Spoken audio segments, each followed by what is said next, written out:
సొరకాయ తురుముతో సొరపిండి చేసుకుందాం. ఒక గ్లాసు బియ్యం పిండి తీసుకున్నాను నేను. ఇప్పుడు సొరపిండిలోకి ఒక గ్లాస్ బియ్యం పిండి అయితే చిన్న సొరకాయ ముక్క తురుము పెట్టుకున్నాను, ఒక క్యారెట్ తురుము పెట్టుకున్నాను, ఒకటి చిన్న సైజు ఆనియన్ తురుము పెట్టుకున్నాను, ఒక టీ స్పూన్ పెసరపప్పు, ఒక టీ స్పూన్ శనగపప్పు ఒక గంట ముందు నానబెట్టి వాటర్ వడగట్టి పెట్టినాను. ఇప్పుడు బియ్యం పిండిలో కొద్దిగా పసుపు, కొద్దిగా వాము నలిపి వేసుకున్నాను, కొద్దిగా జీలకర్ర,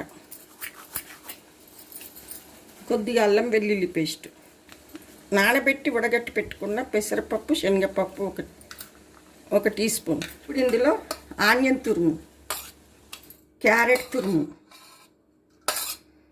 సొరకాయ తురుము, రుచికి సరిపడా కారము ఉప్పు వేసుకుందాం. ఇందులో కరివేపాకు సన్నగా తరిగి పెట్టుకున్నాను, కొత్తిమీర సన్నగా తరిగి పెట్టుకున్నాను, కలిపేసుకుందాం. ఇప్పుడు పక్కన స్టవ్ మీద వేడి నీళ్ళు పెట్టుకోవాలి. పెట్టుకొని వేడి నీళ్ళు కొంచెం కొంచెంగా వేస్తూ కలుపుకోవాలి.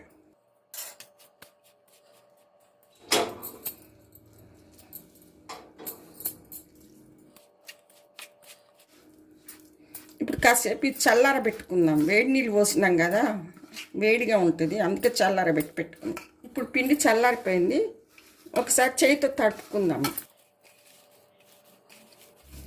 పిండి ఇలా తడిపేసుకోవాలండి.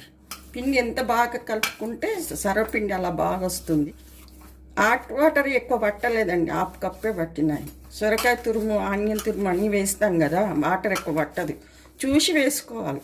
ఇలా తడిపేసుకోవాలి. ఇప్పుడు దీనికి ఆయిల్ పట్టించేసుకోవాలి, ఇలా ఆయిల్ అప్లై చేసేసుకోవాలి. ఇప్పుడు ఒకటి మందంగా ఉన్న కడాయి చూసి తీసుకొని ఆయిల్ వేసేసుకోవాలి, చేతితో అప్లై చేసేసుకోవాలి కడాయికి అంతా.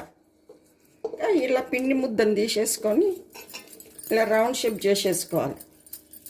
ఇలా ప్రెస్ చేసేసుకొని ఈ కడాయిలో పెట్టి చేతికి ఆయిల్ అప్లై చేసుకుంటూ ఒత్తేసేయాలి కడాయిలో.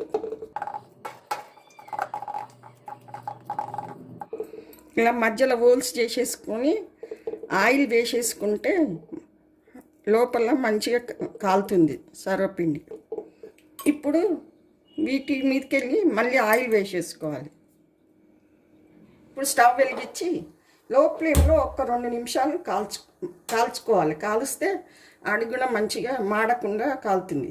తర్వాత హై ఫ్లేమ్లో చుట్టూ కాల్చుకోవాలి. ఇప్పుడు ఇది వేడెక్కింది, మధ్యలో వేడి కాలుతుంది. ఇప్పుడు హై ఫ్లేమ్ చేసుకొని చుట్టూ ఇలా తిప్పుతూ కాల్చుకోవాలి.